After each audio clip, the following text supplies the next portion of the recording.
jangan hilangkan senyum di wajah keluargamu karena kecerobohanmu. Karena apa? Keras kepalamu lebih keras dari kepala lokomotif. Nah, perlintasan sebidang yang belum ada palang pintunya, kita mengusahakan rekomendasi ke pemerintah pusat. Kita mengajukan 4 titik. Pemerintah juga sudah membangun double track sehingga perjalanan kereta api juga semakin cepat. Di lintas ini itu kecepatan kereta api sudah 120 km per jam. 120 km per jam.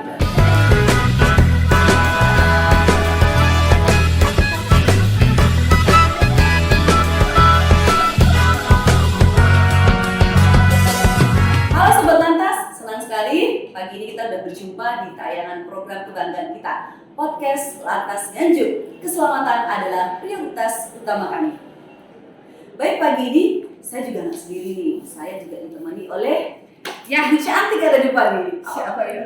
Baik sekali. Bu Yunia, baik? Alhamdulillah, tetap semangat dong. Sobat Lantas, banyak sekali kita juga mendengar kecelakaan yang melibatkan salah satu transportasi publik ini. Nah, apa penyebabnya dan bagaimana nanti himbauan kita untuk masyarakat?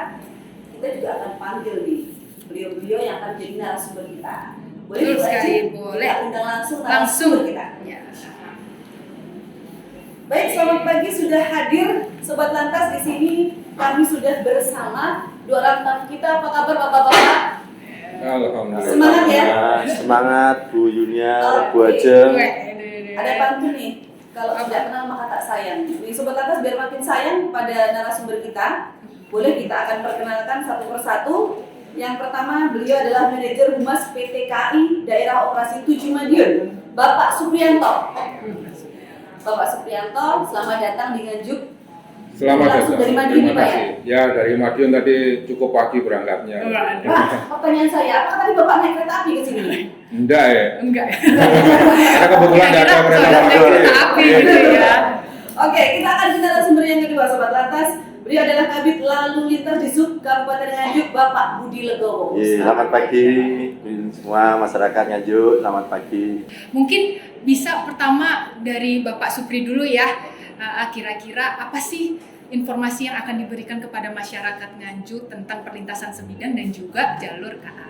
Silahkan. Oke, terima kasih Mbak Ajeng, Mbak Yuniar, masyarakat Nganjuk yang saya banggakan. Semenjak pemerintah sudah menyelesaikan COVID istilahnya, ya, perjalanan kereta api sudah mulai banyak. Jadi kalau dulu pernah 2019 itu tidak ada kereta api lewat sama sekali.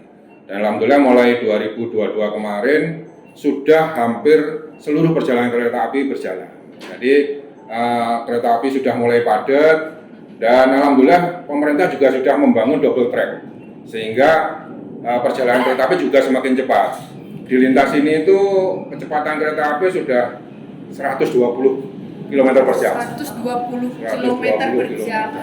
Iya ya. Cepat banget. Pak Supri, double track itu yang dia Dua rel ya. Dan itu bisa dari arah sebelah sana lewat, sebelah sini juga lewat, bisa ketemu di satu titik. Satu titik itu Iya. dinamakan dengan Double track. Jadi yang tadi karena perjalanan kereta api sudah mulai meningkat dan cukup banyak, perlu kehati-hatian masyarakat. Yang dulu biasanya subuh mau ke sawah tinggal nyelonong aja di jalur KA karena pikirannya KA-nya tidak ada yang lewat karena masih COVID. Karena sekarang sudah mulai normal, perjalanan kereta api sudah cukup banyak, apalagi subuh itu dari arah Jakarta, Bandung itu sudah mulai kembali ke kandangnya masing-masing. Nah, jadi perjalanan kereta api sudah mulai banyak, akan berdampak juga di perlintasan sebidang. Jadi masyarakat harus hati-hati ketika akan melintas di jalur KA, di tengah sawah maupun dimanapun lah, ataupun di perlintasan sebidang, baik dijaga maupun tidak dijaga. Kalau Jumat Sabtu Minggu kan kelihatan ramai, libur panjang itu biasanya ada penambahan perjalanan KA juga akan. Berarti lebih dari 60. Lebih dari 67. Wow, lebih hati-hati ya kita ya. Oke, itu tadi dari PT KAI. Nah, sekarang kita mau dengar nih dari narasumber yang satu lagi. Iya. Bapak Ganteng. Kabit Lalin, nggih. Mungkin Oke. bisa diberikan informasi kepada rekan-rekan kita masyarakat Nganjuk. Kelihatannya sepi, dia pakai mobil juga bisa ketabrak. Artinya apa? Artinya Ya. ketika perjalanan kereta ini menjadi lebih sering dan lebih banyak, fungsi kita human errornya menjadi lebih banyak. Karena apa? Karena banyak di perlintasan sebidang yang belum dijaga, kedua belum ada palang pintunya, belum ada sukarelawannya, belum ada. Nah, itu yang ke depan perlu kita dari pemerintah Upayakan daerah ya. diupayakan, Bu. Iya, Nggih. diupayakan. Terima kasih. Mungkin barangkali himbauan untuk masyarakat nih, apabila akan melintasi rel perlintasan ya, apa yang harus dilakukan nih? Baik itu yang ada palangnya ataupun yang tanpa nih Pak. Ini karena bahaya sekali Pak. Ya, Karena bisa. prioritas untuk melintas itu memang menurut undang-undang adalah yang harus Jalan dilakukan kereta. adalah. Perjalanan kereta. Nah, coba bisa Bapak jelaskan bagaimana? Ya. Pak Supri. Kenapa undang-undang memprioritaskan perjalanan kereta api? Yang pertama, kereta api tidak bisa berhenti mendadak. Beda dengan mobil, ketika ada di depannya dia bisa belok set gitu. Nah, kereta api tidak bisa. Yang kedua, kecepatan kereta api yang sekarang cukup tinggi, waktu pengeriman ketika melihat material atau apapun lah di tengah rel, masinis ngerem itu jaraknya cukup jauh. Sebagai contoh, lokomotif aja dengan kecepatan 45 km per jam, ketika melihat sesuatu di tengah rel, dia masinis ngerem, dari titik dia ngerem sampai titik benar-benar lokomotif itu berhenti, membutuhkan jarak 135 meter. Itu lokomotif saja dengan kecepatan 45 km per jam. Bayangkan kalau Tiga kali kereta kecepatan. api 120 km per jam dengan rangkaian 11 rangkaian. Berarti ngeremnya kan harus butuh waktu. Nah itu banyak kejadian ya berakibat fatal. Nah, jadi sekali lagi ya harus masyarakat berhati-hati. Terutama yang pertama ketika berkendara sepeda motor. Hati-hati, jangan coba-coba balapan dengan kereta api. Wih, itu biasanya Sering terjadi ya. Balapan itu bagaimana Pak? Maksudnya Begitu dia masuk sudah ke- tulit dikiranya masih jauh. Oke. Kita pintu masih Ya. kepala Masih masih ya. bisa nerobos, dia nerobos saja nggak tahu ketika itu mungkin jalannya agak Iya. rusak atau Itu banyak tuh, Bu. sudah mepet Banyak ya kejadian keretanya. seperti itu, Pak. Banyak Misalnya, kejadian. Mungkin banyak juga yang viral di media sosial ya. Rata-rata mereka palang pintu selagi tidak menutup kepalanya mereka terobos Nerobos aja. gitu. Nah, terkait palang pintu nih, Iya. Pak. Kita mau tahu sebenarnya mekanisme palang pintu itu dia durasi pada saat tertutup dan kereta lewat itu bagaimana? Ya, prosedur ketika ini kita umpamakan stasiun Nganjuk, stasiun Sukomoro, stasiun Baron. Oke. Ketika kereta api mau berangkat dari stasiun Baron, itu pengatur perjalanan kereta api memberitahu stasiun Sukomoro. Stasiun Sukomoro mengabari ke stasiun Nganjuk termasuk perlengkapan kepengamanan di peta jalan tersebut istilah kita. Salah satunya adalah menjaga pintu perlintasan atau mungkin petugas-petugas yang sedang melakukan perawatan. Jadi sudah dikabarkan sehingga ketika sudah clear semua, baru kereta istilahnya di kita lepas dari stasiun Sukomoro menuju Nganjuk. Lancar. Dan itu variatif kalau waktunya. Ya. Jadi ada karena jarak antara stasiun itu beda-beda. Jadi ada yang berapa 5 menit sebelum KA lewat di stasiun tersebut sudah dikabarkan dan pintu sudah ditutup. Pintu itu rata-rata nutup sekitar 5-8 menit. Nah, tapi kalau petugas penjaga pintu perlintasan melihat jalur tersebut rawan macet, dia akan lebih lama. Oh, Karena sudah ini. tidak ada yang menjamin ketika sudah tulit-tulit itu ini mau tetap ngeyel terus Ya. lepas enggak dari tengah rel lah itu. Makanya kayak di jalur-jalur nasional yang padat ini ketika petugas terutama lebaran, ketika melihat situasi di situ memang cukup rawan macet, dia akan lebih lama melakukan penutupan. Nah, karena ya itu tadi tidak ada yang menjamin bahwa kendaraan itu tidak ngeyel tadi loh. Iya. Tapi kalau masyarakat patuh sih sebenarnya mepet pun sebenarnya tidak masalah. Tapi ya itu tadi, ketika tulit-tulit malah ngajak balapan. Iya. Dikiranya kereta api itu bisa ngerem kayak Mendadak, direkrut, itu. Ada Itu. beberapa kejadian juga Pak, bukan hanya motor tuh. Pernah ada juga mobil yang tiba-tiba di atas rel itu tiba-tiba macet, itu kenapa? Ya, itu banyak faktor. Ya, itu terutama dia mungkin grogi ketika mau melintas di perlintasan, terutama di perlintasan yang tidak terjaga atau berpalang pintu, yang mungkin posisinya naik. Dia salah oper gigi. Ketika dari jauh sudah ada tet, itu dia grogi.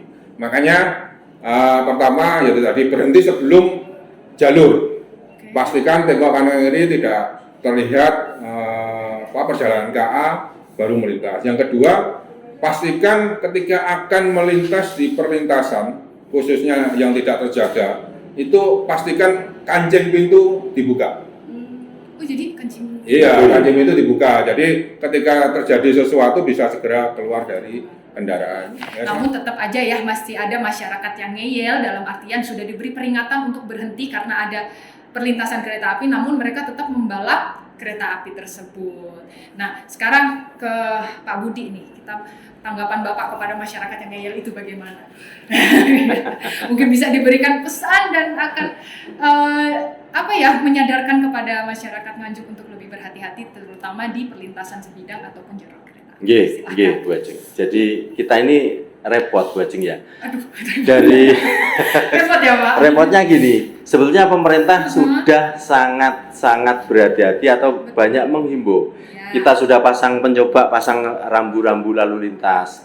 Kita sudah pasang tenaga sukarelawan, kadang sudah ngilik nih ya, atau bisa jadi menghalau warga. Tapi seringkali juga warga sing ngeyel. Lah ini monggo terutama warga Nganjuk yang di sepanjang perlintasan eman nyowo nggak ada yang lain karena nyowo ini panjenengan nggak duit cadangan, nggak ada cadangan nih. Makanya ketika lewat seperti disampaikan dari Pak Supri tadi, ketika lewat perlintasan yang paling penting adalah nengok kanan dan kiri.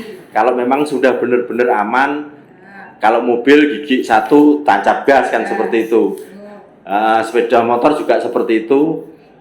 Jadi tetap memperhatikan tengok kanan dan tengok kiri. Kemudian yang perlu saya sampaikan juga Bu Ajeng, mumpung di kesempatan podcast pada pagi hari ini, kita pemerintah daerah pengen berupaya bahwa di luar perlintasan sebidang yang belum ada palang pintunya, kita mengusahakan rekomendasi ke pemerintah pusat. Kita mengajukan 4 titik. Di mana aja itu? Di 4 titik itu adalah Sukomoro yang ini. Oke, wilayah Sukomoro. Iya, kemudian Baron.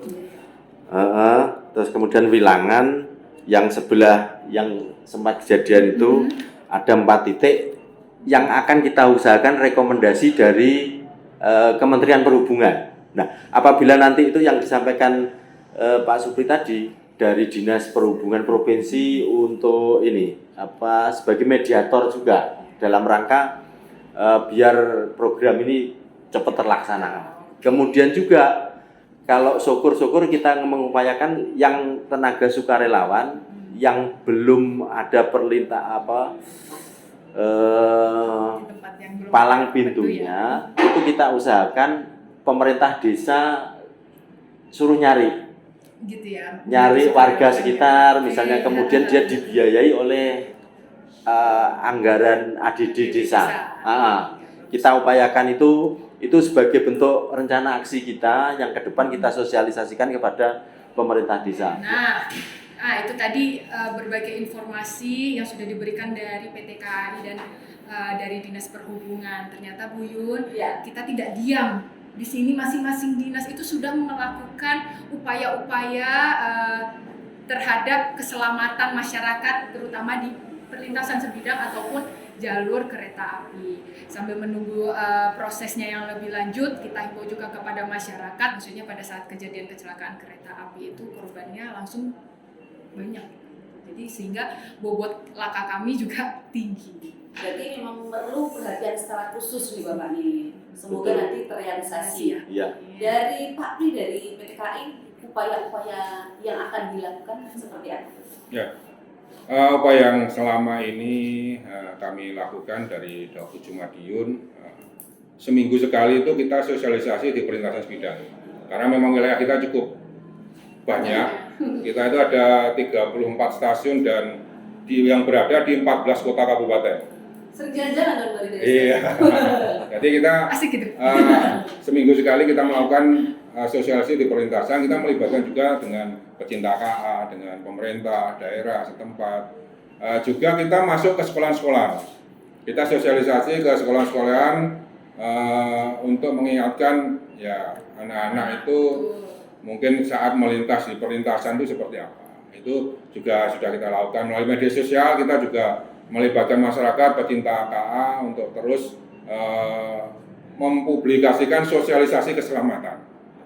Jadi upaya-upaya itu yang sudah kita lakukan, termasuk kalau di kita penjaga pintu perlintasan yang masih dijaga oleh PT KAI, itu sertifikasi tetap kita lakukan. Jadi dari Direktorat Jenderal Perkeretaapian Kementerian Perhubungan setiap 3 tahun, 4 tahun sekali kita wajib sertifikasi. Ya, Untuk petugasnya. untuk petugasnya, nanti kita kirim ke Bekasi.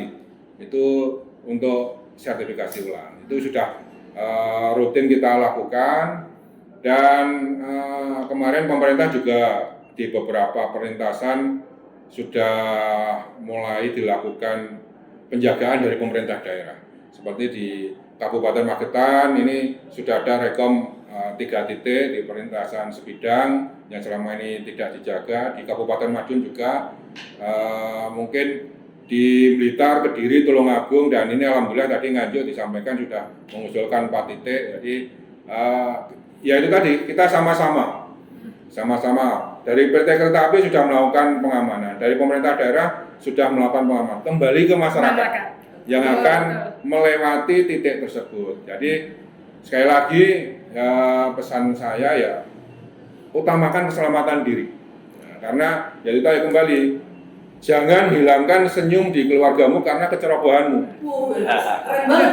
Karena masih ada lanjutannya. Hari ini Masih ada lanjutannya. Jangan hilangkan senyum di wajah keluargamu karena kecerobohanmu. Karena apa? Keras kepalamu lebih keras dari kepala lokomotif. Bener ya. Itu pesan kami. Jadi sekali lagi dengan semakin banyaknya perjalanan kereta api, semakin cepatnya perjalanan kereta api itu berdampak ketika ada material yaitu sepeda motor, orang atau kendaraan yang ada di rel dan menempel kereta api, dampaknya kemungkinan besar akan luar biasa, bisa berdampak pada yang berada di kendaraan maupun yang ada di kereta api. Jadi sama-sama ya, makanya sekali lagi utamakan keselamatan diri, karena kalau kita tidak selamat kita tidak bisa menyelamatkan orang lain. Salah satunya adalah penumpang di atas kereta api. Baik Sobat Lantas, kita sudah sampai di penghujung acara kita. Kita akan mendengarkan langsung closing statement, pesan-pesan kita akan mendengarkan dari Bapak Panggilan. Ya, terima kasih warga masyarakat Nganjuk. Sekali lagi ingat keselamatan di perlintasan sebidang, ingat nyawa Anda, perhatikan dan camkan bahwa kendaraanmu dan sepeda motormu tidak sekeras kereta yang lewat. Jadi hati-hati. Terima kasih. Terima kasih. Oke, terima kasih ya Pak Supri dan Pak Budi menyempatkan dirinya untuk hadir dalam podcast kami. Ini merupakan informasi yang sangat penting dan himbauan kepada masyarakat. Setelah ini semoga kita ini ya terwujudkan semua. Yang penting tujuan kita adalah Kamseltip Lantas. Betul Bu ya? Amin. Betul sekali semuanya Sobat Lantas. Ingat pesan-pesan dari narasumber kita dan juga kami untuk ini Ibda Ajeng dan juga Junior. Sekian, mohon diri dulu. Terima kasih atas perhatiannya. Podcast Lantas Nganjuk, keselamatan adalah prioritas utama kami. Boleh kita sapa semuanya, kita pamit Bapak. Sampai jumpa Sampai lagi di jumpa. podcast selanjutnya. Dadah.